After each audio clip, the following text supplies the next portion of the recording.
There's a dragon outside in the garden. I call him the storm dragon. He's a dark azure dragon with beautiful golden eyes, and he just sits there. Yeah. He just sits and watches, and I call him the storm dragon because he feels attributed to storms, but he feels like a kind of guardian in a way. And it's just times where I know there's the debate of should you be open all the time spiritually versus you should shut down when it's necessary. I'm pretty much open all the time, open most of the time, and I protect myself as much as I can.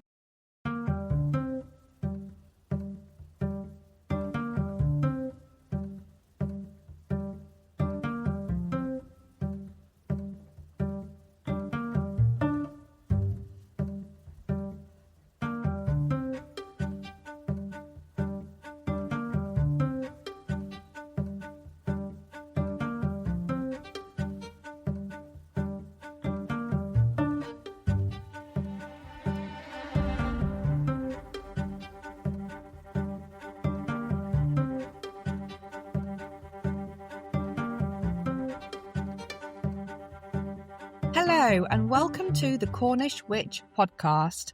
I'm your host Freya, a witch who lives in Cornwall but who isn't a born and bred Cornish maid. Just before we get into today's episode, I think it's really important that I address something that is on a lot of people's minds at the moment. It's hot. It's really, really hot. So for my listeners who are not in the UK or perhaps Europe even, the UK is experiencing a heat wave right now. So if you're listening to this episode on the day it's been released, which is the 25th of June, or if you're listening to it a couple of days after, we have been stuck in a heat wave.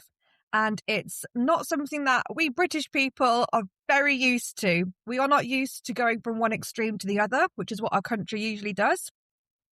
We will find that it's suddenly 17 degrees one day, and then we'll be hit by a heat wave, and then it is 32 degrees a couple of days later, and we have no time to acclimatise. Our country, our infrastructure is not built for this kind of heat. The majority of modern builds in houses these days, or even actually Victorian builds, it was all made to retain heat because, you know, the UK is usually a cooler country. But yeah, we are suffering as a nation, and we are sleep deprived, and we can't do anything, and it's miserable.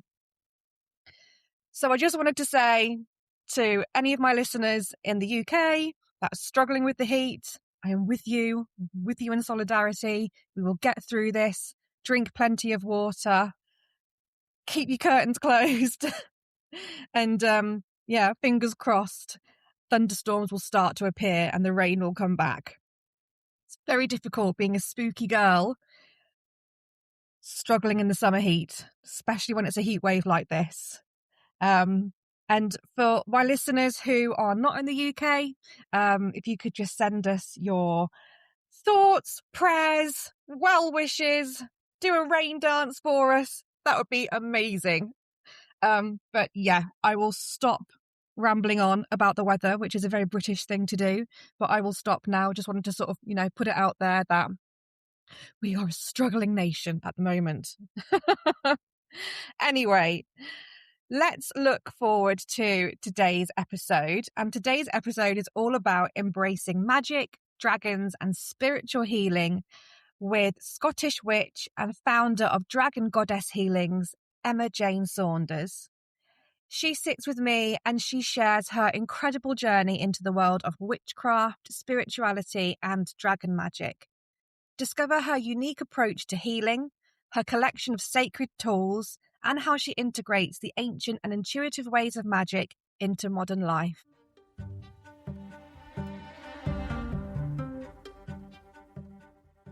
Welcome to the Cornish Witch podcast. Thank you so much for coming on to the show today. Well, thank you for having me. I'm looking forward to it, Freya. Describe to our listeners that it's very hot today, isn't it? Yes, we're having our second heat week. Yes, in the last 2 weeks. I think so. Yeah, but we're sat in your lovely temple room, and I'm just surrounded by it's like a witchy Aladdin's cave. I can't stop looking at all of the things. Yeah. And as witches, we like things, don't we? Yeah. And, well, a lot of my, apart from the therapy bed, which of course I bought brand new, most of the other items have either been sourced as gifts from friends, they've been sourced in charity, they've been given by family, they're handmade or secondhand in some way, shape or form, and everything. Of course, I do have some newer tools and new things that I do bought, but a good chunk of it has been basically what magic has blessed me with. Yeah. And that's the only way I can describe it. It's so lovely. And there's just so much to take in.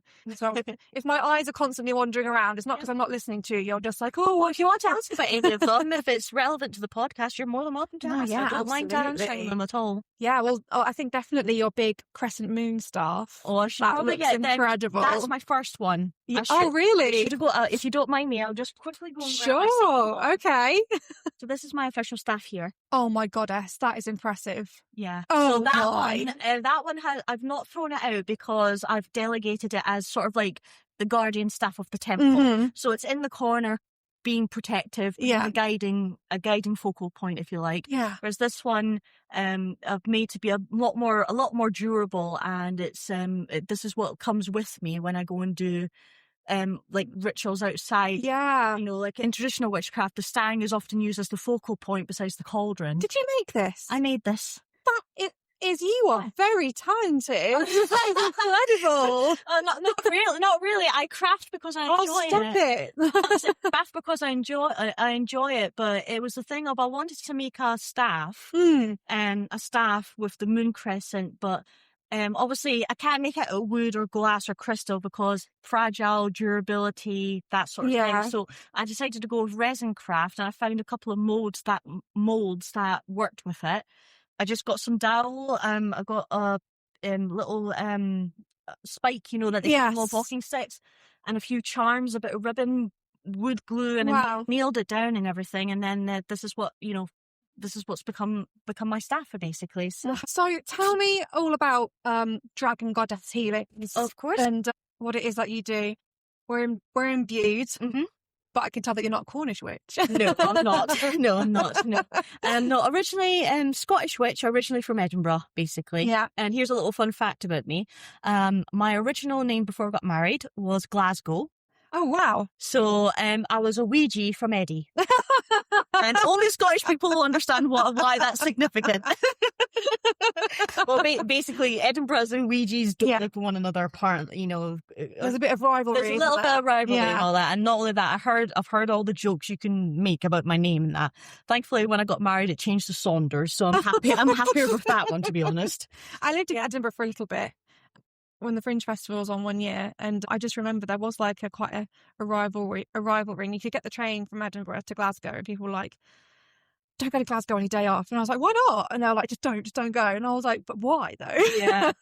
It's you know, and then you've got the Highlands versus the Lowlands, all that sort of thing. But anyway.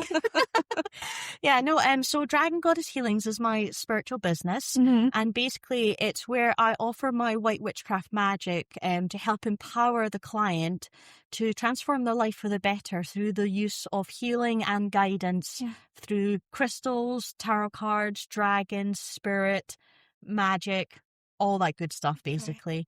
And so I offer services of crystal healing, tarot card readings, crystal ball readings, white witchcraft, and I also do magical workshops. I've got 2 written up. I'm in the process of writing others up as well, and I do actually have a new magical service coming out soon. I think if it's okay, I'll mention it. Sure, yeah, please do. I think I'm really considering offering psychic mediumship as its own service now. Okay. Because I combine my psychic and mediumship abilities with my other readings and healings to give as much of a full experience as possible for the client.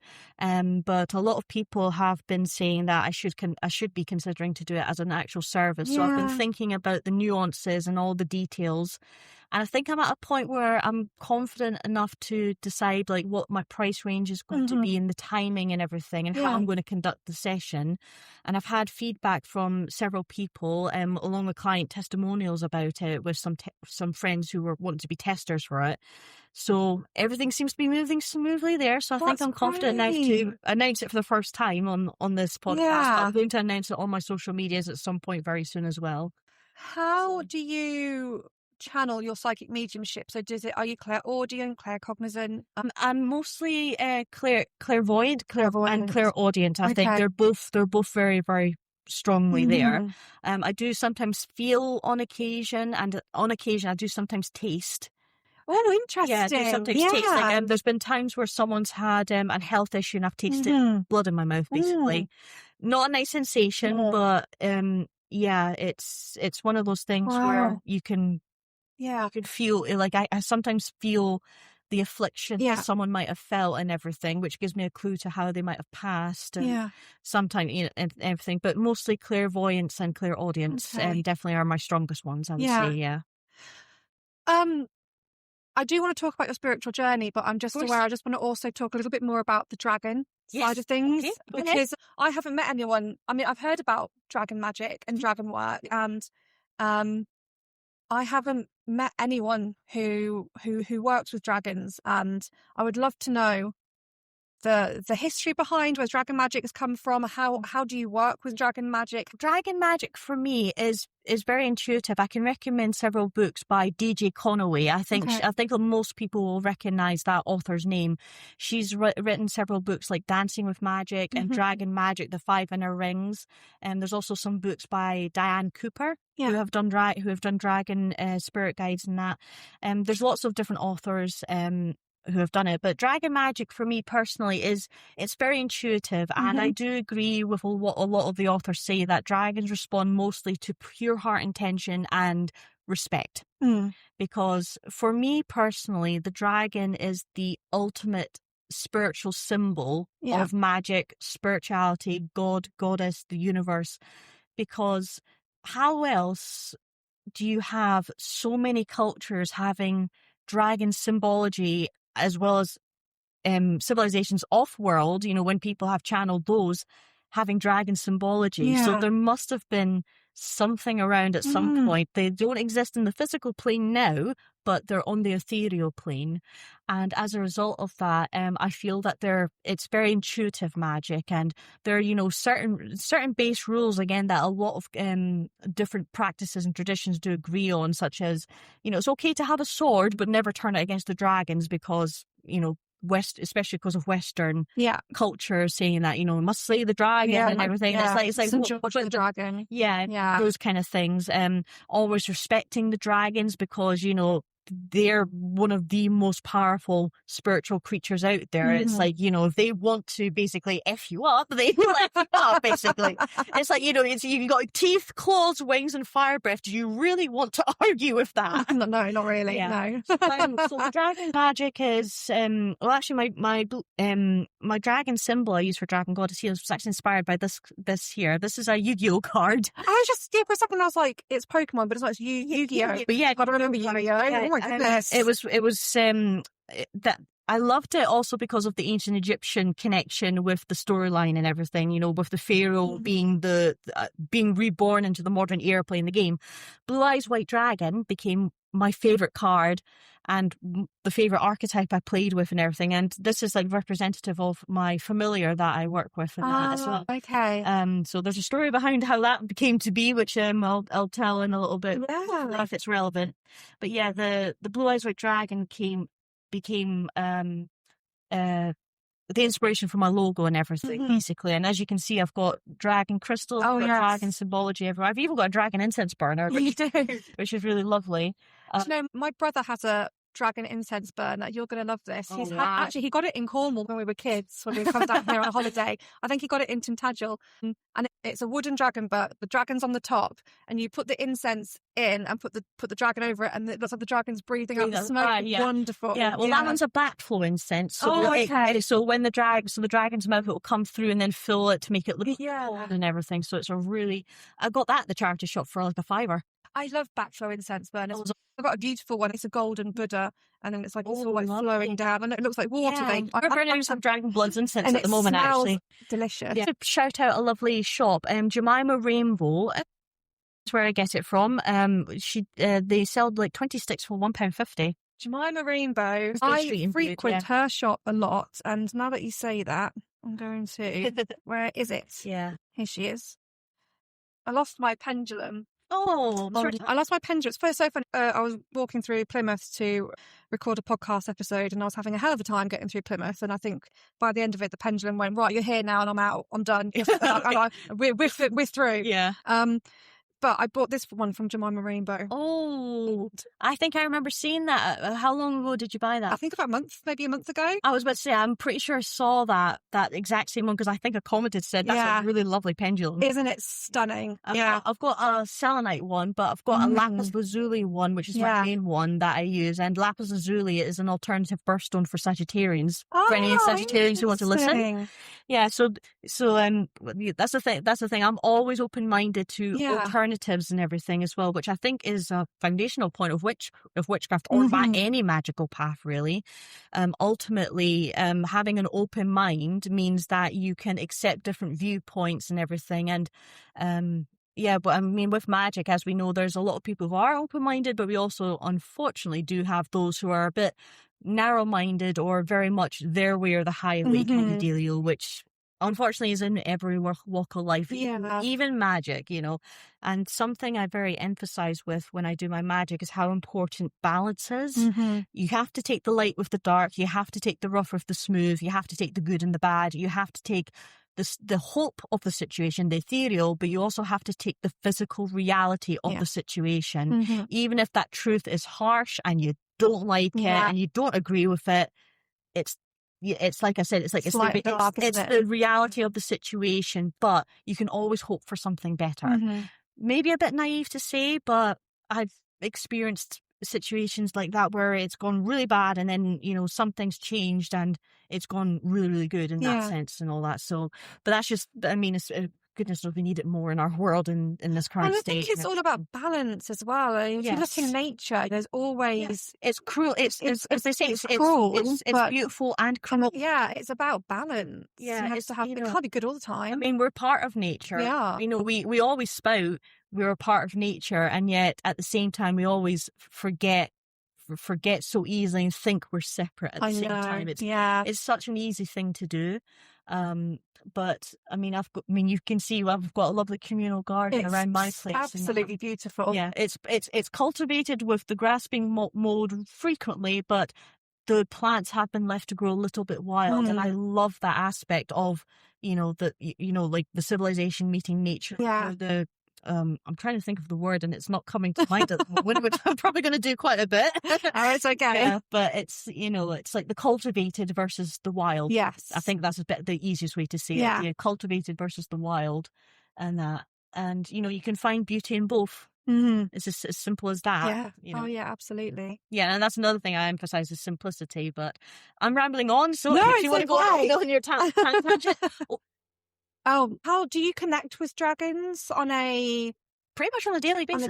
Yeah, right now there's a dragon outside in the garden. I call him the storm dragon. He's a dark azure dragon with beautiful golden eyes, and he just sits there. Yeah, he just sits and watches. And I call him the storm dragon because he feels attributed to storms, but he feels like a kind of guardian in a way.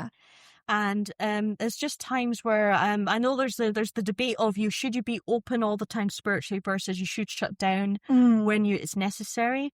I'm pretty much open all the time, open most of the time, and I protect myself as much as I can because when I had a fright and I forcefully shut myself down, it was so detrimental to my own physical health and my mental health, and it just wasn't good for me. And that's why I'm like, magic should shine, because if you clamp down on it, who knows what unfinished shadows could fester into if it's not taken care of. I suppose that was my life lesson I learned from that and everything. So yeah, I see dragons all the time. I see basically like angel-like beings. I see nature spirits. I'm very psychic in that sense. I see people's auras, people's auras interesting as well. Just glimpses of them. Yeah. Like I'll get a minimum of maybe 2 or 3 colours, and depending on the colour meanings, that tells me how they're feeling at that point in time. But one of the biggest lessons I learned from being able to see clearly and everything is the fact that some people don't want to know. Naturally when I was naturally when I was younger, I wanted to go and tell everybody that they've got this and that. But obviously, I've learned now that some people don't accept that and everything. So unless it is incredibly relevant, it's a case of I'll observe it, just observation and practice discernment and everything. So I'm going to have to ask now that you said it. Can you see my aura? Yes, I can, my dear. Oh my goodness, what colour is mine? So at this moment, if you don't mind me doing a little reading for you. Yes, no. So I'm seeing 2 main colours. I'm seeing a lovely emerald green and a lovely bright sunshine yellow on the outside. But the sunshine yellow has got flashes of neon yellow, and this is a kind of neon yellow where if you were to look at it, you would think, oh, toxic, toxic water. Like fluorescent. Yeah, it's not like fluorescent. So it feels a little, when I see a fluorescent color, that means that there's some kind of poison. So I feel that you're usually of a sunny disposition, but recently you've come into contact with a toxic situation where someone's been trying to dim your shine. Someone's been trying to dim your sun, and I feel that this has come through the form of barbed comments. So, in other words, it sounds like a compliment, but later on, when you've thought about it, you've been like, actually, that didn't hit the spot right. That didn't hit the spot right. Whereas the emerald green is an indication of growth, personal growth, new opportunities growing. And I feel it's kind of like almost like emerald green of the leprechaun. So I feel like right now you feel like you've got that really lucky sensation and everything. And it's like this door has opened and this has fallen into place so smoothly. And it just feels like you're just having really abundant luck at the moment. Aww. But like I said, you're yellow, you're still mostly happy, sunshine yellow. You're going fine and everything. There's just that tiny little blip of that toxic connection. Interesting. It feels like that's what it feels like to me. Is it true people's auras can change? Yes, I do believe so, because I always I've got some regular clients, and when I tune into their energies, their colours are always different. Oh wow! Yeah, the colours are always different. I don't deny that some people do have maybe a base aura colour, but I think it's because I'm seeing the living energy of what they are feeling at the current time. That gives me more a bit of in-depth detail into the readings and things like that as well. So it just gives a bit more context, I suppose, is the best way to put it. No, that's great. Thank you so much. No problem. Don't mind that. That was lovely. Thank you. Can we talk a little bit about how your spiritual journey started? Yes, of course. Yes. So let's go back, I suppose, back to the very beginning. Okay, so officially I found my spirituality in witchcraft and Wicca and that just over 10 years ago when I came down here. But before that, my journey actually began when I was around 5 years old, and my late maternal nana and grandpa put on some National Geographic videos, and which ironically I've managed to re-find as DVDs now. Oh, so these documentaries are from the 80s, and they are obviously outdated and not correct information and all that, but they started my love into archaeology and history, and that was Egypt: Quest for Eternity, In the Shadow of Vesuvius, and Secrets of the Titanic, because that one had just been released right after the Titanic had been discovered. So it started my love of archaeology, history in general, and especially with ancient cultures. And what really fascinated me the most about the ancient cultures was the everyday magic and the religion, and because it was so vastly different from what my family was Protestant, Christian Protestant, but we weren't strict or anything. We just went to church, and we went to Sunday school, just the normal jazz sort of thing. And of course, when we became teenagers, we didn't really do that as much and all that. But I got to visit with some of my mum's friends. I went to visit a Catholic church, and of course I got to experience not a full-blown Catholic ritual, but a relatively decent ritual and, communion and all that. And I was like, this is so better than what we have in the Protestant church. Honestly, if I stayed in the Protestant, I would fall asleep because I felt so bored. I do find Catholicism quite a spooky denomination. Like, it's got its rituals and its spookiness, and it's ironically connected, to, we've got the Orthodox Christianity, which it's the thing of, I might be wrong in saying this, so I do apologize. I'm not meaning to say anything wrong in that sense, but it's the thing of like, the Orthodox Christianity and Catholicism and all that. They're two sides of the same coin, just with different structures and different ways of doing things. But that's also a result of the schisms that happened all back, in the time of the Roman Empire and, medieval times and everything. So it's like, it's all changed, but at the same time, it's like, it's all part of the same sort of system and everything. Yeah. But Protestantism was definitely the more extreme. And I'm not going to lie, I found it, no offense to the Protestants, but unfortunately I found the sermons and that boring, and I used to fall asleep. And not only that, I think when I was younger, I do remember like asking certain questions about the Bible, like why was God nice here but cruel here? Yeah. And I got told, no, don't question, no touchy, basically that sort of thing. So yeah, but I mean, it is what it is at the end of the day. But no, I was really interested into the archaeology and everything, and I pretty much for most of my time I grew up wanting to become an archaeologist, Egyptologist, or marine archaeologist. With my interest with the Titanic and shipwrecks and things.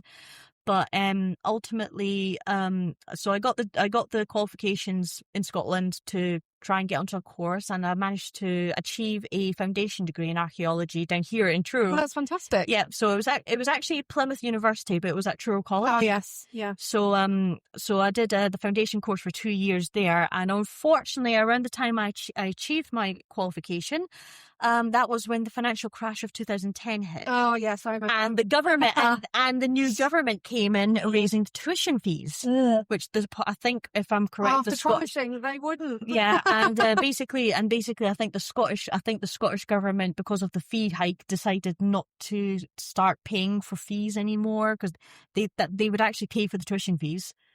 So I was lucky, and I don't have too much of a student debt in that sense, thankfully, which I know is very difficult for a lot of other people today in today's society. But there was no way I could go and do another course, because what my plan was, foundation degree in archaeology, then move on to specialised. Yes. And unfortunately that chance was a little bit denied to me. And because museums downsized around the same time, I couldn't even get a foot in the door to, as a visitor services assistant. I nearly got one at the Museum of Flight, but it's in Dunbar, and unfortunately to get there, because I couldn't drive, it would take me 5 buses to get there. So it was like all the money I would have earned from doing something like that would not have worked. No, unfortunately. You would have literally suffered for your art, I suppose, or exactly. And so basically archaeology and that kind of fell by the wayside for a bit, and I just jumped from retail job to retail job, etc. And then an opportunity, my husband, who's now with me, was my boyfriend, fiance. We found an opportunity to come down, because he came up to Scotland to stay with me, just to help, so we could gain a little bit of, a foundational in the finances before we went down. And then in September 2014, I moved down here. But I was in the state of a depression at that time. I didn't realise that I was depressed at the time, but I was, because I had been bullied out of a job. It's awful. I'd been bullied out of a job, and for the first time ever, I had suffered a mental health issue. Crisis, mental health issue, which I didn't understand at the time.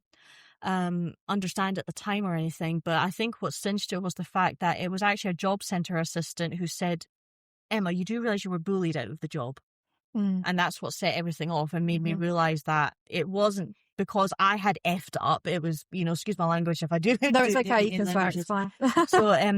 So it wasn't me that effed up. It was the continuous bullying that had pushed me out, and everything.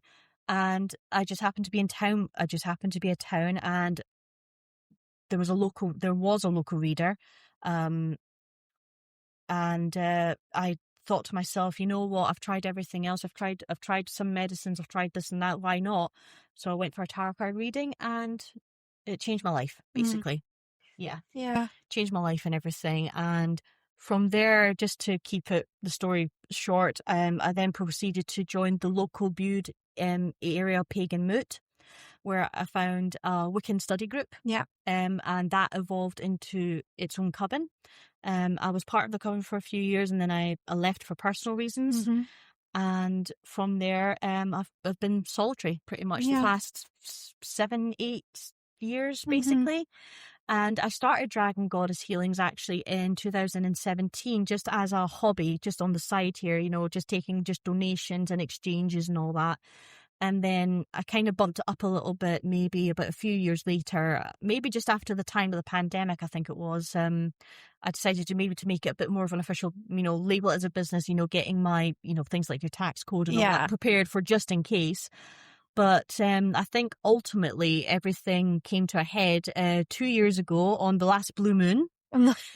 September blue moon time. I was a manager at a local clothing store in town. And unfortunately, I was approaching my 2 years, you know, and after 2 years you get protected with more worker rights and all that. Yeah. They found a convenient excuse, basically, that I wasn't making them enough money.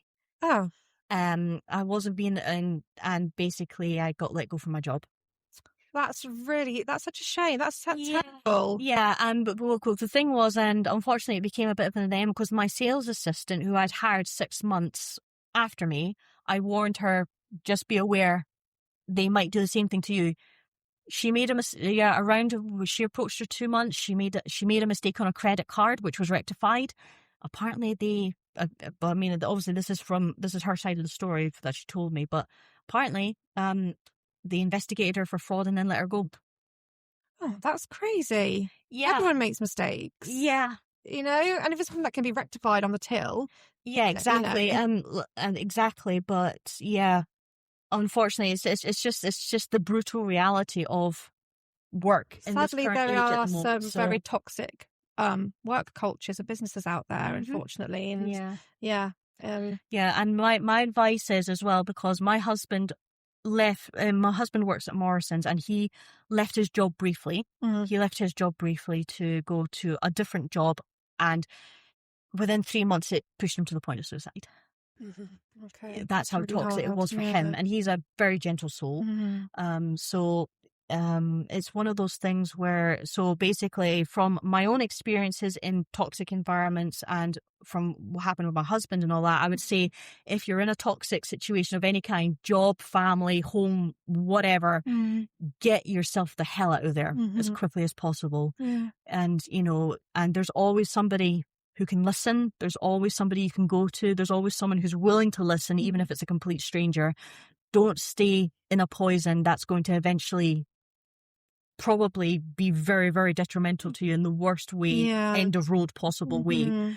You know, don't stay in it. Get yourself out of it. Even if you're in a rock and a hard place, ultimately you always have a choice. Of course, yeah. I mean, I always liken it to the Greek myth, you know, with the Odyssey, where Odysseus has to pass between Cherubus and Scylla. Yes, he still had to make a really difficult decision, but the choice still allowed him and the rest of his men to carry on their journey at the end of the day. You know, it's the simplicity and brutality of the situation. It's the reality of the situation.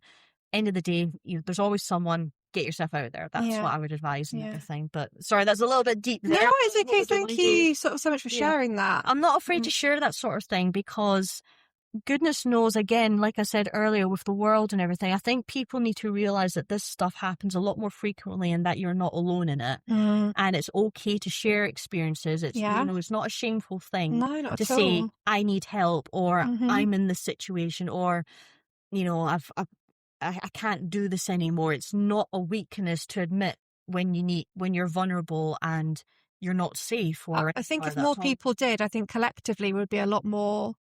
We would feel a lot less alone, and I think we'd be a lot more happier because we would be able to support each other without that judgment or stigma or shame. Exactly. So I'm totally with you on that. Absolutely. I also can be a bit blunt with some things sometimes, so I do apologise about that sort of thing. It's all fine. It's all good. This is a safe space. I'm a typical Sagittarius. We are very blunt and direct to the point of things. So.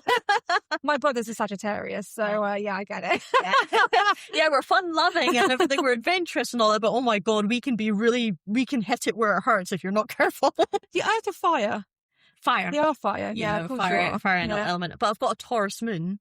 Oh, so you're earth and fire. Yeah, which is interesting. But the interesting thing about Taurus is that Selene, who is the moon goddess I mainly work with, she's described her chariot is either described as being yoked by horses or bulls. Oh, interesting. So and not only that, I was born on like literally the day of a full moon, or at least the day before the full moon. The day before the full moon back in, because I looked at the epidermis thing. So the full moon energies and everything have always been with me ever since I was young and everything. And Selene, interestingly enough, going back on the spiritual journey, I knew of the name Selene. I don't know how. I knew of the name Selene when I was about 14 years old, but I never knew why it connected so much. It could have been, I think I've probably read a couple of fantasy books that maybe have the name. Yeah. Or anything, but there was no connection with the moon or all that. But when I found my spirituality and then I found out who she really was, I was like, oh my God, that makes so much sense. Yeah. And then when I got into my spirituality, and I looked back on all the different things that happened in my life and my first, paranormal spiritual experiences after my maternal nana and grandpa passed away, things like that. And apparently, I used to giggle at things in the corner when I was little or stare at things in the corner, which is, again, a typical sign of a very powerful magical child and all that. And I'd always had belief in magic and the occult and wanting to read up about it, but I was always constantly told, bunch of hocus pocus, bunch of hocus pocus. Until in 2015 at a book talk, I met two very inspirational wise women, and this is a big shout out to them, Cassandra and Letitia Latham-Jones, village wise women of St. Buryan, near Penzance, basically. And yeah, you could have not said that was Penzance, and I would have thought she's talking about Scotland. No, and they're in Penzance and everything, and or they live near Penzance at St. Buryan, and I went to one of their workshops and that, but they did a book talk and viewed, and I came to it and I got Cassandra's book signed and everything, and hearing them talk about how they lived their lives as village wise women with the highs and the lows and the uncertainties and everything, it was incredible. And I was like, oh my God, here's somebody who is living the magical life I've always wanted to live when I was younger, and yet I was told it was not possible. And here's a witch who actually registered with the inland tax revenue as a proper witch business. Yes. So it's like if she can do it, then maybe in the future I could do it. Absolutely. And so at the moment I'm kind of doing that at the moment and everything. So it still blows my mind. I'm sorry. It's great, isn't it? Yeah, but I would have to say those two ladies, honestly, I deeply respect them, and they were probably my biggest inspiration for wanting to live magically and just trust in the process, if you like, and everything and all that. So yeah, big shout out to them. If you haven't seen them, they have their own Facebook page. They've even done their own books. Are they sisters or wives? I believe they're wives. But they're apprentice. They're master and apprentice as well. Okay. Yeah. So it's they're just incredibly inspiring and all that. And so Cassandra's got her own book, and Letitia's done, she did release 2 books, but they're now going to be combined into one volume, I think, with a new book release coming out. But Cassandra's book is Village Wise Woman, living life in West Cornwall as a village witch, I believe. And the other one is Letitia's, which is called Be Careful What You Wish For. I love that. Yeah. That's great. Be Careful What You Wish For. And it basically documents childhood experiences to the present day of how they found the craft and how it helped them through their life, and all the ups and downs of life in general that threw at them, and how magic helped them and all that. It's really good books, honestly. Go and check it out. I'm just going to check them out, see if they want to come on the podcast. Oh, yeah, definitely. Incredible. I'll point you in their direction. Please do. Yeah, we'll do. So going back to your childhood, and it sounds like you're quite, awake as a child, spiritually awake, and you have these experiences. Do you have anyone in your family, sort of going back in your family history, that sort of was considered perhaps a wise woman or a seer or someone that was sort of tuned in? Interesting enough, I don't actually know very much about my ancestry. Because I'm at the age now where I wish I had asked my nana and grandpa and all that, but because I was so innocent up until the age they died, they passed when I was 16, 17 respectively. So until that point, it had never occurred to cross my mind to ask them about that sort of thing and all that. But from what little history I do know through my mum and dad, I think my nana was what I think she was called a founding child, because from what I understand, she was found abandoned in a bin. In the Lake District. Oh, gosh. In the Lake District. I mean, I could be wrong on that, but that's what I've been told. And in Scottish terms, that's called a founding or fey child. Yeah, I was just thinking so it's not quite a changeling or anything. No. But apparently, babies who were found like that are apparently quite specially magical, apparently. So I believe that my nana and my mum both had abilities, but they're of the generation where it was more a case of, at the time, hocus pocus, hush hush, keep it under the table kind of thing. And I kind of blasted that open with what I'm doing. So, so I don't know. Unfortunately, on my dad's side of the family, my dad wasn't very, on my dad's side of the family, I don't know anything very much about them, to be honest.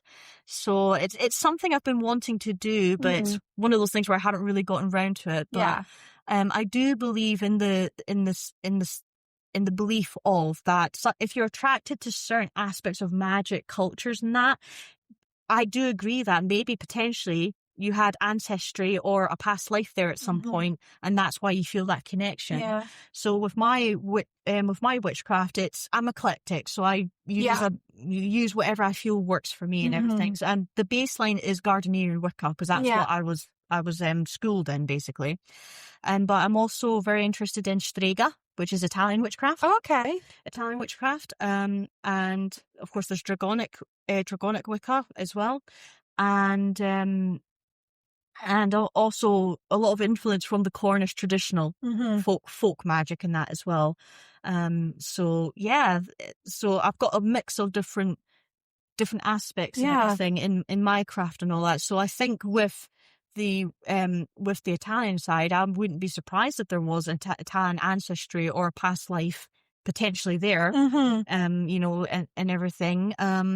But like I said, as of this point in time, I don't know, so I can't confirm. Yeah. But I have always been. But I do really like. I really did like the Strega and the Cornish traditional and traditional in general, and Gardnerian Wicca. Like I said, there's some aspects of each one that I don't agree with, but there's others that I do mostly agree with. So but overall, I would say I'm eclectic. That's probably the easiest way. I'm very intuitive. I work with what I feel is right. Yeah. But I always emphasize, and this was also a lesson from Cassandra and Letitia as well, is if you ever get lost in your magic, always go back to your basics.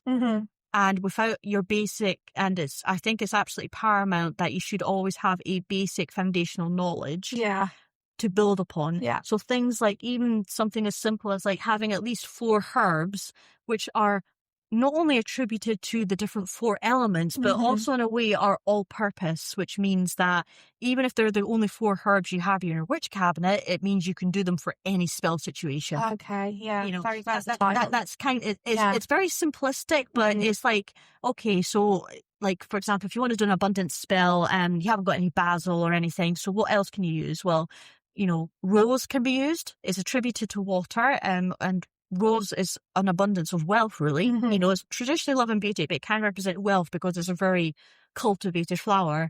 Rosemary is an alternative herb. Sage can be used for money as well, and bay leaf and bay leaf, bay leaf for another one. I'm trying to think of an earth attributed one. I think pine. is one. Earth. Pine can be attributed to the elements of earth and fire, but it can also be used for abundance in that, because pine forests are incredibly abundant in that sense. Like I said, that's just a little glimpse into how I think when I want to do magic and how do I pick my herbs and all that. So I work mostly with crystals, but I do have a few kind of good baseline herbs that I have, including dragon's blood and all that to utilising my magic and all that jazz. Let's talk about your apothecary. I'm going to call it an apothecary because that's what it looks like. It is absolutely your witch's cabinet. It's absolutely beautiful. I can't stop staring at that. It Was that one and my altar table here were actually being moved out of a house. One of the neighbours next door was clearing out, and he asked me and my husband if we wanted any furniture bits, and I took the little coffee table that I used for my readings on. I took my altar table and I took this cabinet. Yeah, so yeah, good. I'm really proud of it. So the top row, yes, basically all my crystal bits. Yeah, so that's my main crystal healing kit, my mini crystal kit. I've got a dragon egg kit. I've got some selenite bits there. I've got a lovely stone here. This is a stone from St. Nicton's Glen that was gifted to me by a friend. At a women's retreat. And when you dunk it in water, you see the fire dragons in there. Oh, wow. So I use this as my all-purpose healing stone, which in traditional Cornish folklore is used. They dip it in water, bless the water, and then they use it to remove elements, or they can use it to bless and everything. So it's like my whole-purpose healing stone in that sense. My next bit is basically that's my herbs and oils. And I've also got all my crystal bottles and chips in there because I make little charm bottles for... You made me a beautiful little charm bottle. Yeah, the event that we met at, yeah. What's the word I'm looking for? Serendipitously met. Yeah. Yeah, that was incredible. Yeah, and I still have it, and I do tap Feel Good Festival. Yeah, Feel Good Festival. Yes, Claire Hing. Yes, Claire Hing. Yes, bless her. Those I still have it on my altar, and I get a little tap every couple of days. Going, thank you. Yeah, like I said, to say thank you for your magic. Yeah, watch the magic unfold and everything. Yeah. So I've got all my crystal bottle chips in that one. All my oils are in that one. Speaking of, I've got to get my lemon oil actually and put it in there. Oh, lemon oil, nice. And I've got some basic herbs. So the basic herbs I like to use, I've got rosemary. I think rosemary is absolutely one of the most powerful herbs. Definitely. Yeah. It just smells so good and it tastes so good when it's in cooking. I mean, come on. Yeah, the Scottish witch. Sailing came from Scotland. Yes. And they would say rosemary. And is it clary sage? Because that's native to our country or up the UK. Yeah. They would use rosemary and things as well because rosemary is a sea herb. It literally means sea dew. Oh. And from what I understand, I believe. And not only that, it's a very tough little plant. It's hardy, isn't it? It's an evergreen plant, so it's able, from what I understand. I mean, mind you, I'm not a herbalist, so I'm just... if I'm wrong, please don't be afraid to say so. I'm not a herbalist, so anyone out there. Yeah. So rosemary is such a tough little plant, and it can grow in any environment and everything.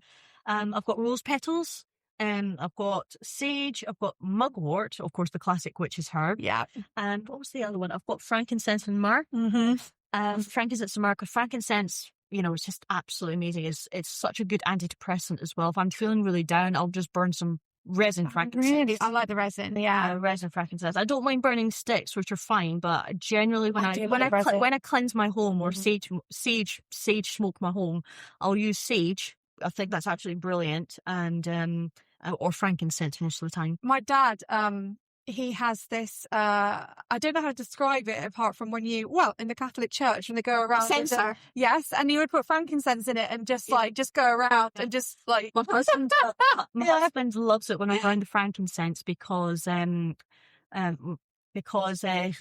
his father, who passed away unexpectedly from a heart attack in 2015, he used to do the censer for the church. Oh, right. So frankincense has a bit of a special meaning for my husband. Yeah. I've got some bay leaf. I've got some sandalwood resin. I've got lavender, and I've also got a bottle of ashes, which I used to make things like black salt. Nice. And this is the ashes from the sage bundles. And yes. Because I know there is a very quick and easy way to use incense stick ashes to mix to make your black salt. I've never done that with incense. Yeah, you can use that. Okay, I've always done it your way. I'm open to any interpretations, but I do believe... But at the same time, like, that's a quick way if you really need black salt on the go, basically, because obviously it's still going to have the herbs and attributes of the stick in the ash. But I do save my ashes from sage bundles, and rosemary bundles, and that, and then I grind it up and put it in here because that's obviously just a lot more potent. Yes. So it's just good to have it on hand. You never know when you might need it. And everything, and so is that powdered dragon's blood? I can see that. I've got resin and I've got powder as well. And you only need, as you know, dragon's blood in general, you only need a little bit of this stuff to add a bit of oomph to your power to calm the dragons and everything. So yeah. And then the bottom row, that's just like all the little spell jars, my candles, my mini cauldron I used to brew my things in, little bowls that I used to hold my herbs. Yeah, I've got little sensors I can put to cook things, and beads and shells and pearls and things to make the charm bottles and all that jazz. So yeah, it's simple, but it's beautiful. It's got everything I need. Do you mind if I took a picture of it? You're yeah, because I know some pictures can be quite protective over their apothecaries and altars. I'm fine with that, because I think it's because I do agree with the thing of if you're doing an actual proper working spell, a working spell and everything, then obviously I can understand the reasons to keep that private and all that. I do when I do witchcraft services for clients, I do take a photograph of the spell, or me doing the spell, just to show the client, this is me doing your spell for you, and this is the evidence and everything, and here is the results of everything and all that. But I have taken 1 or 2 pictures, and I have asked for permission from the clients. Is it okay if I can share this, so I can obviously show people this is me in the process of doing something? And that's perfectly fine. And of course, like with any content creation, I do stage. We've got as long as he doesn't fly in the door, we're fine. Of course, I do some things where I stage it for content creation, but I do it in a way where it's very generic, where it can be shared over and over again. It can be reused, for different contexts and everything, depending on what the context has to be and all that jazz.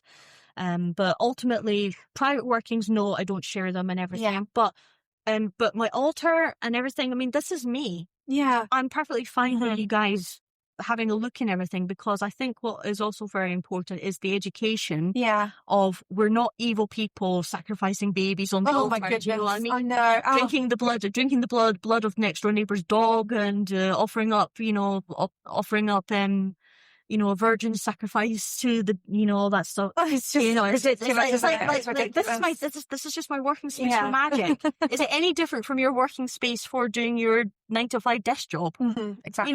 You just decorate it the way you want it. You organise it the way you want it to work. And this is how I do mine. So I've got my sanctuaries with my god and goddess statue. I've got a beautiful serene goddess. Who's this? This is Hearn, the hunter. Okay. I wasn't sure who it was. So naturally, when I began my spiritual journey, I immediately connected with Selene. And I understood how important it was to acknowledge the balance, the polarities that you have in Wicca and all that. So I wanted to work with the God aspect, but in the meditation I did with him, he came to me in a very fearsome form. Okay. So he was completely covered in leaves, and his eyes were bright red, like that scary kind of demonic red. Not saying he was a demon or anything, but it was more a case of, and I could see the horns, but I couldn't see any other features. And in that meditation, he said very clearly to me, "You're being respectful, but you are nowhere near ready to work with me." Fair enough. So I said to him instead, well, if I can't honour you as the God form, can I at least have a token to represent you on my altar, and just to acknowledge the balance? And he said that was fine, but he said, but God work, I'm nowhere near ready to deal with it. And then about 3, 4, 5 years ago, that's when he came into my life and said, "You're now ready to work." I love his antlers. Yeah. So he's taught me, the God and Goddess in their aspects have taught me very strongly about, the balance of ethereal, the physical, the protector, the lover, the nurturer, the provider, the creatrix, the warrior, all these different aspects and everything, and how important it is to acknowledge both of these in our aspects and all that jazz. So it's it's really, really, really important. And, there's also things like there are basically set aligned roles and everything as well, because it's just because of the simple physical biology, biology and other things, that are just, science-based, and all that. I'm not one for dissing science or anything like that at all, because physics is just another form of magic, but it's more coming out now, like where scientists are going, actually, we've just proved that quantum physics does that. Yeah, we've just proved that woo-woo is actually real. Yeah. We just sat there like, It's like basically science is the measurable side of magic. Yeah. And magic itself is immeasurable. Because you can't measure it really in that aspect. Well, you can in some ways. You could say with results, is it good or bad results and all that. But yeah, the science is just a different form of magic, just more measurable in that sense. It's understandable why. But yeah, no, the god and goddess, so that's the two god and goddess I work with mostly. And then I would say my main tools after that would be the wand and the cauldron, because the wand directs energy, the cauldron, it can hold, nearly anything in it. You can burn a fire, offer incense, offerings, petitions, make your potions and make your incenses in. It's just like the tool of the witch. I know that sounds very cliche to say, but it really is. Yeah. Yeah. And then I've got my pentacle plate here that I made myself. We're going to talk about this in a bit because this is beautiful. I've been trying. I'll be honest with you. I've been trying to sell it at markets, but unfortunately they've been very slow. So, but we'll do some promotion. No, that's lovely. Yeah, but basically,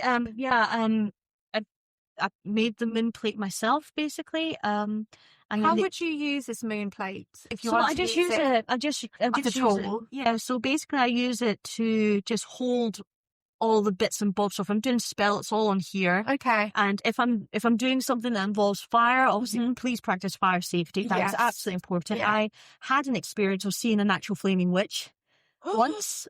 Someone called fire, which I'll tell you about in a minute. I'll tell you about in a moment. Yeah, I unfortunately did have an unfortunate experience with that. But basically, I put my lovely labyrinth slate piece, which is made by a friend of mine, Joe Thorowind, of Dream Space. She made a beautiful piece. I'll bring it out in a moment. But I put it on here, and then I'll put whatever cauldron is being used for the burning sensation. It'll go on there, and then the rest of the spell will be around it. Okay. And all that. And then it can also be a mini altar. It's just big enough to hold, because I've got a travelling altar kit. If I bring this with me to give me a nice flat stable service, especially if I'm doing rituals outside, it's just big enough for me to put a little altar on there and then do offerings and that afterwards and all that. So yeah, and of course got my crystal ball. Yes, which is a beautiful selenite crystal ball. Selenite ball. My tarot cards. So lovely tarot card case, by the way, with your pentagram chart. I got really. I maybe a bit ashamed about this, but I got that Wish. Oh my God, the Wish? Is that still going? It's still going. Yeah, Temu's the new version. Yeah, wow. So I don't get from Temu or anything. But yeah, unfortunately, I installed Wish a little while ago because I realised I wasn't really doing any favours by buying things off there. But considering what's been going on, but it is what it is. I'm not going to get into that. But it was on a deal, and I thought that's exactly my colour and everything, and I just got it. And then of course I've got my I've got the chalice. I've got a moon bowl, so that is an aspect from Strega Witchcraft. They would actually use a shell or a moon bowl with 13 shells in it to represent the 13 moons. So I've kind of adapted it with a proper copper triple moon bowl, but I've got 13 what I call moon jewels inside, and I'll usually put a tea candle. And the purpose of the moon bowl or the spirit bowl was to hold the sacred flame to ignite divinity. Yeah. So in Strega Witchcraft, they use a alcohol, and typically one called Streganara, or a Strega liquor, and I just adapt that by just putting a tea light in there. So I've got a symbol that represents divinity, if you like, and balancing with the chalice and all the other bits. And then of course I've got my lovely angel or selenite dragon head there to represent the dragon in connection. Yeah, and that one's Serena. Serena. Yeah, that's Serena. So yeah, there's a lot of moon names involved with a lot of my bits that I have named. How many dragons do you work with? Do you? I mean, I know you mentioned you have a familiar and you have your favorite dragon. Yeah. But, being dragon goddess healings, how many do you kind of have with you all the time? A lot. I know we've got this. There's a storm dragon in the garden watching, but there's every aspect of nature has got a dragon spirit to it. Okay. And that's what I feel. That's what I've seen. Currently, Blue Eyes that's her code name. This is my white dragon film. She's actually been seen by other psychics. So I know she's genuine. Yeah. How she came to be was when was way back at the beginning when I first started to really open up. And after my husband's father passed away in 2015, so this is only a year after I'd found a study group and everything, that was when I discovered I was a psychic medium. And that was from a friend who was from a friend who told me that basically I was seeing a picture of my husband's father beside his olive bush delivering a particular message, and I just chalked it up to grief. But then a psychic friend saw the same image and message, told me about it. And then when I said, I've been seeing that all the time, I don't know what to do with it, I thought it was just grief. And then she looked at me and went, you do realize you're a medium, right? Oh, that explains that explains everything. I was like Derek Cora? Derek Cora's been a big inspiration as well. But yeah, no, and but around that time as well, I do believe me and my husband were actually being attacked by a psychic entity of some kind. Okay. Born out of over there is where over there is where there wasn't a very good reputation over there, let's just say, with things like drugs and all that. Okay. I won't go any further because I don't know the full context or details. But basically, I think an entity born out of the constant abuse of that sort of thing, it tried to attack me and Chris one night, and I was terrified, but I was in a half asleep state. And the next thing I saw was this beautiful white dragon charge past me and grabbed this entity. It made itself look like it was huge, but it actually turned out to be the size of a rat. And the dragon was just shaking it like a terrier, and then it completely disappeared. And then I just saw a goofy grin on the dragon's face. But I did, mommy, And for a short period afterwards, naturally, because I'd just only again been into my craft for a short period of time, I wasn't sure whether or not to believe it or not until someone came up to me and said, "You've got a really beautiful white dragon following you." And I was like, "No way!" And she's been with me ever since. She looks after at least 6 or 7, 8 baby dragons. Wow. And they're all kind of gemstone like.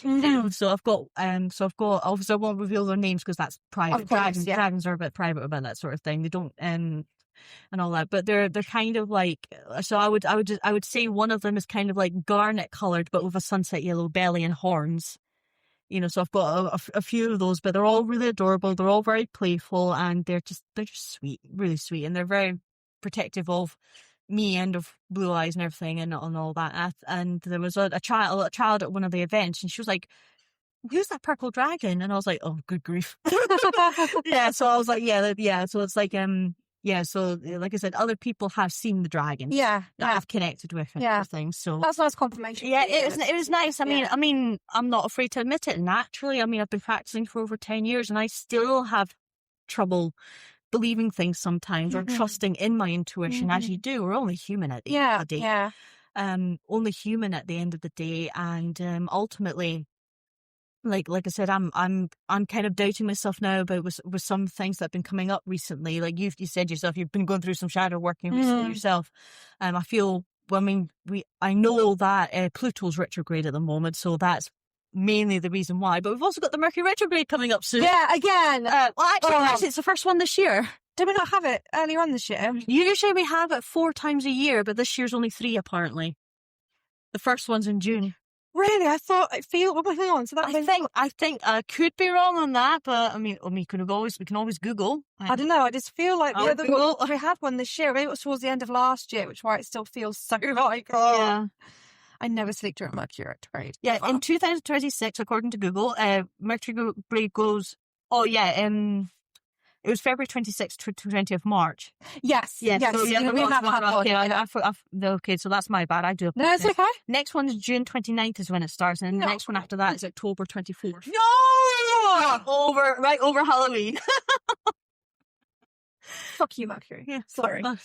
Mercury, it's not Mercury's fault. I mean, Mercury's only doing his job by being a psychopomp, it's just... But I like to be able to sleep. I suppose that's a fair reason. I like to sleep. Well, the thing is, the thing I see with Mercury is that yes, it's frustrating. Yes, it's frustrating. It's stalling. It's procrastination a lot. But ultimately, it's like Mercury is that mini reminder. Besides a Pluto retrograde or even a Saturn retrograde, it's a mini reminder. Is there a shadow you need to deal with?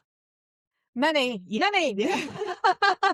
But again, that's just from my own experiences and everything. But I mean, I'm not too bothered by Mercury retrograde. It's like, okay, just plan in advance, clear communication and clear honesty. That's the key. You know, because naturally, like me and my husband do get a bit more argumentative during a Mercury retrograde, which is only natural, but we do appreciate the honesty. We try to communicate as clearly as possible, and it usually abates most things, so it's not too bad there. With dragons, do you believe or do you see or do you think that everyone has a dragon, like everyone has a spirit animal? Yes, I do believe everyone has a spirit animal, and dragons are just like any other animal. Okay. In that they will pick and choose who they want to go to. Mm-hmm. You know, I don't deny you can create your own familiar to come in. I mean, I created my white dragon familiar somehow. I don't know how the hell I did it, but I did. Yeah. I think it was out of the desperate need of protection. I think, you know, and it just came out of left ball field for me for that. But she's been very loyal since then. And of course, there's going to be some people that dragons will just absolutely adamantly not want to work with. Mm-hmm. You know, it's no different from wanting to work with, say if you wanted to work with Native Americans, spirits and all that. You know, some might work with you because, you know, they can see you're respectful, and others will be like, absolutely not. Yeah. You know, and there's also the concept of like witches force things to be under their control. I don't think that's true. I mean, you only have to look at shamans. I mean, shamans allow spirit to guide them. I mean, it could be wrong. Again, I don't know very much about shamanism in that sense, but from what I understand, shamans let spirit lead the way, and witches to a degree do control to a degree, but they also, most of the time, I mean, we've got good and bad witches. Most of the time, spirit, you know, witches will respect the thing of a spirit as well. You know, it's as simple as that. And I think it's the same with dragons. So I do believe that everyone has a psychic ability or magical ability. Some are stronger than others. Some accept it outright. They're fine with it. Some are indifferent to it. Some are like, I don't want to deal with it. And others are absolutely terrified of it. And we have to acknowledge that. You know, it's no different from a dog. I mean, it's like, you know, a dog can be very loyal to you, but oh my God, it could hate your Uncle Larry for some reason. You don't know why, but obviously I would rather trust the animal. I would rather trust the animal. And if the animal's saying no, then I would say, okay, there's probably a reason for why. And we may not understand it, but the animal knows, so I'll trust that, basically. Yeah. So I think it's the same with dragons and everything. But I do believe everyone does have, you know, spirit guide, a guardian angel, ancestor spirits who do help. And of course, we've also got the opposite where you can have ancestor spirits who try to hinder as well. I mean, that's something I've learned through my mediumship, is that, you know, some do love and support you and want to be, and then some are just like, oh, no, thank you. We don't want to, you know, I'm really nasty, basically, really nasty and all that sort of thing. But that's my opinion on this. Yeah. So if people come to your therapy room for a session with you, and you've got your therapy bed. The therapy bed. Yeah. Just the word escaped for a second there. My brain was just today's a word salad day. Word salad. Yeah, so you've got your therapy bed, you've got your besom on the wall, you've got your beautiful well, I'll show you after the podcast. I've actually got a proper besom that was made by a bruja. A bruja? Spanish witch. Oh, my husband's mother and father lived in Spain for some time, and there was an old lady who lived next door to them. They lived in cave homes, basically, and she was a bruja witch, from what I understand, because she did things that, as my mother-in-law says, I call her mum. She said, let's just say, whenever she did these little rituals, it really reminded me of what you do. So I do think there was connections there. But she brought the broom over and she gifted it to me, so it now decorates my front door. That's of course, naturally protecting the front door, front house, and of course this one which is only it's a child's toy, and that I decorated and everything because I really wanted one for here. Decorated, and it protects the temple room. Yeah, it's lovely. Alongside the staff guardian, of course, as well. Yeah, absolutely. So if people come in here for a session with you, you've got the therapy bed, you've got your apothecary, your altar, your readings. What sort of therapy do you do with a therapy bed? So basically this is where I mainly do my crystal healing. Okay. So, and obviously crystal healing, I can do crystal healing through the hand. So when I do market events, this is way too heavy to carry because unfortunately I don't drive, so I have to walk everywhere or get a friend's lift and everything. And therapy beds are really hard, but they are very good for when you need to lie down on. Yeah. I use it for my own personal uses as well, for my own meditations and everything if I do them. Or sometimes I just come in here just to enjoy the space. Oh yeah. It's just nice to lie down and just enjoy the space. But generally for crystal healing, if I need to do a witchcraft healing of some kind, so that's using like my tools and that, not alongside the crystals, then I would probably say lie down on the therapy bed. But mainly for my, it was just a good call to have for crystal healing and everything. And with my tarot cards, I've got my little coffee table there that I put my tarot cards on, and the cabinet behind you there, that was actually built by my husband's late father. So I put my tools and that on there that's relevant to the session, and then depending on, what's needed, if it's a witchcraft session, if it's a crystal healing session or anything, with my crystal ball and tarot card readings, thankfully that's just on the table. Yeah. And nothing further than that. But I do, like I said, everything in this room has got a purpose to it, and it, it's there because, it's just good practice to have, I suppose. Yeah. Yeah. So how do people find you, Emma? If people want a session with you, whether it's crystal healing, tarot, doing your little charm bottles like you do. Okay, so my main social media is Facebook. I've also got an Instagram as well. I'm also on WhatsApp as well. Yeah. So those are my three main social medias and everything. I am in the process of getting a website built up just in case, because unfortunately I find personally with social media recently, they've been moving the goalposts. Oh my God, word salad. The goalposts so much with algorithms and that. I've just given up on that. It's a cruel mistress. The thing is that the one thing I do, the one thing that I think is key for anybody who does social media is just posting consistently, whether that's daily or every other day or something. Posting consistently, because remember, social media was built on the algorithm of posting constantly. It's just so draining, though, isn't it? It's just so draining. I mean, minimum I'll do one post a day because it just keeps me on the bandwagon, but I can do maximum 3 posts because I'm of the opinion of, I know I need to balance, promoting myself and everything, but at the same time, I don't want to spam people all the time. That's just me personally, but Facebook, Instagram and WhatsApp are my main ways. I do also have email and of course my mobile phone, if I want to have just an old-fashioned call that way and all that. But basically I can do my services online, so I can do an email, phone call, video call via social medias. I can do them in person, 1-to-1 as well. Just book a session with me. I work between the hours of 11 till 5. And the reason why I do that is because it gives me, at least between 9 o'clock and 11 o'clock, it gives me time to get any morning errands done. Yes. If I need to go, do I need to quickly run to the doctors for something? Yeah, your life admin. Yeah, exactly. Yeah. Just life admin, that. And then 5 o'clock, I did used to have it till 6, but I do 5 o'clock now because I feel like evenings, it was encroaching too much into my evenings, and I like to spend my evenings with my husband. Yes, you know what I mean? So it sounds a bit selfish to say that, but I think keeping timed hours is actually not a bad thing in that sense. No, I think it's boundaried as well. It's, healthy boundaries and everything, because I think that is so important and all that. But basically, I post regularly about my services. I share leaflets at events and around town and everything. So you're a regular event in Bude, is that right? At the moment, I've got events going on. So I'm down at the Bude Farmers Market. Yes. At the Bude Wharf. Yeah. And that's every Friday. And I only go down twice a month, and I usually announce on social media when I'm going down. But the Farmers Market itself is every Friday from Easter till September. Yeah. If there's any spiritual markets that come round and they're specifically for Bude, I try to jump in as grab a space naturally, because when the ones come to Bude, they get filled up very quickly a lot of the time. And things. And I also do a monthly event at the Bude Golf Club.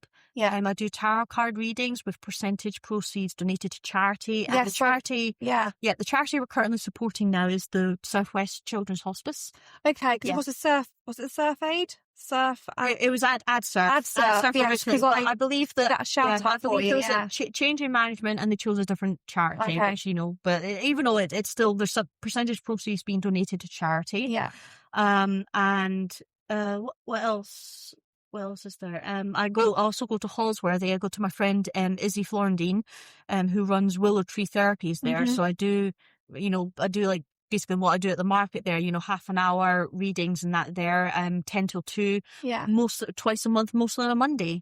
You know, so I've got things set up, and I've got things booked for the next few months and everything and all that. But it's also, I'm trying to build up my clientele. Of course, you know, I'm just trying to make a living from what I've got. Yeah, because, absolutely. I mean, I've already said this to quite a few people, but I have been looking for something part-time just in case, you know. Yeah. But it's just nice to have that foundation. Yeah. You know, that stability. But anything I've looked into job-wise has just gone down the toilet. And anything with Dragon Goddess has been relatively quite smooth. So it's like, I need to go where the magic and on the thing that I need to go where the magic and the finances go, basically. You know, it's not a lot of income, but it's something. At least I'm doing that, and I'm not I'm not on job seekers or anything like that either, because the thing with the system is that if I go on it, then anything I earn gets taken away from the amount that's supposed to help you, and I don't think that's right. You know, I think the system is very outdated and all that, personally. You know, I think there should be strict measurements to obviously stop, you know, chancers getting on and all that. But unfortunately, well, won't go into that because I don't want to bring that into it. But, you know, unfortunately, as we know, systems can get broken, can get corrupt and everything. And it's very difficult to believe in that when you really need help and all that. But like I said, it's a bit of a balance and all that, but I'm happy to be living this magical life at the moment.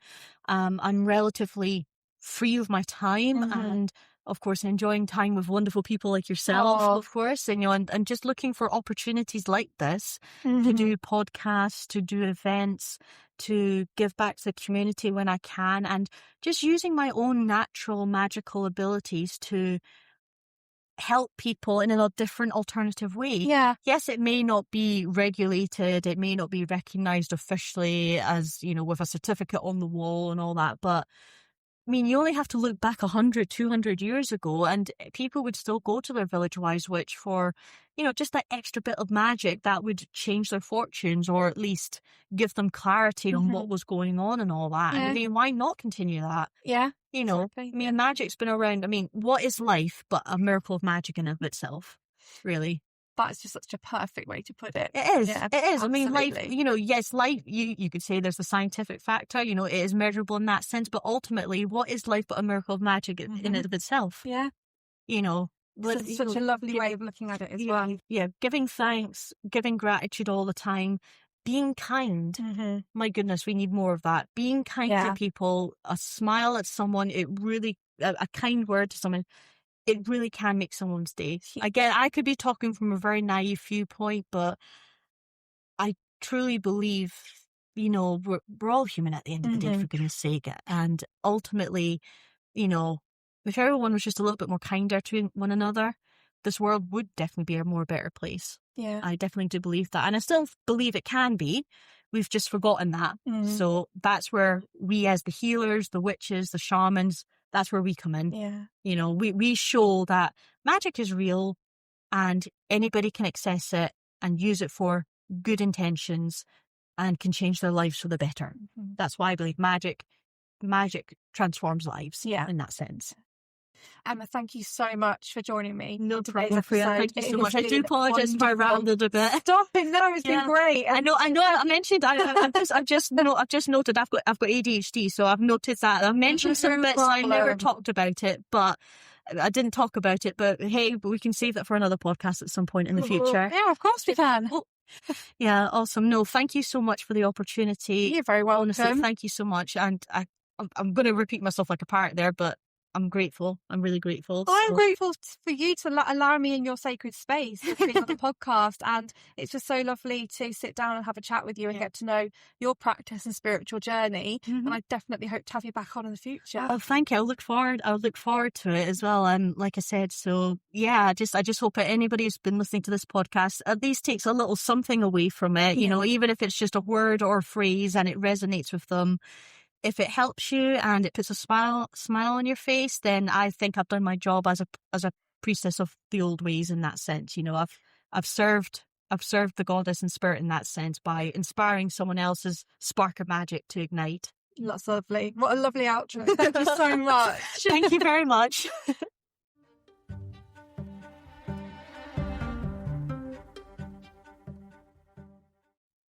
I hope you all enjoyed listening to this episode with Emma. It was such a pleasure meeting her, and I felt so honoured that she invited me into her temple room to record the episode. If you would like to see some pictures of her temple room, then if you go and check my Instagram page or Facebook page, you will see them on there, and you'll get to see all of the wonderful things that she has in there, including her beautiful apothecary cabinet. I really hope to have her back on the show again soon. She was an absolute pleasure to talk to. Let's move on to our Witch Weekly events, where I let you know what witchy or spiritual events are happening in and around South Devon and Cornwall. Starting with local covens that are seeking new members, so if you're a solitary witch looking to join a coven, this might be for you. Ros and Booker, one of Cornwall's longest established covens, hold meetings in North Cornwall and the Devon-Cornwall border. Applicants are welcome to introduce themselves via email and can visit their website for more information. The Cunning is a witch and occult shop based in Plymouth. They currently hold the Coven of the Sacred Grove. They are a diverse group of witches from different paths that come together to learn and support each other. Within their coven, they break the year down into 4 seasons. The physical coven meets on a Tuesday and Thursday nights fortnightly. They also have an online coven with spaces available. Everyone is in a group together, and each week they drop different techniques and teachings from PDFs, slides, and videos. Joining the covens comes with a range of benefits. You can get money off the shop and services, and you can also make use of the coven library, which is for local members only. To join the physical coven, it's £30 per person, and if you want to join the online coven, that's £15. If you would like to get in touch, you can message them through their Instagram page or Facebook page, and I've also added their email address in the show notes. Seren from Serendipity Healing holds 3 women's circles. These are Tuesday in Abbot Scarswell, Wednesday in Torquay and Thursday in Totnes, and they are all from 7 p.m. until 9 p.m. Participants can choose the date and venue that suits them, and she covers the same information in each one. They happen every 3 weeks, so you can celebrate the Sabbath and connect to nature's cycles. And then you will have a session between each Sabbath to look inward. She teaches a variety of modalities.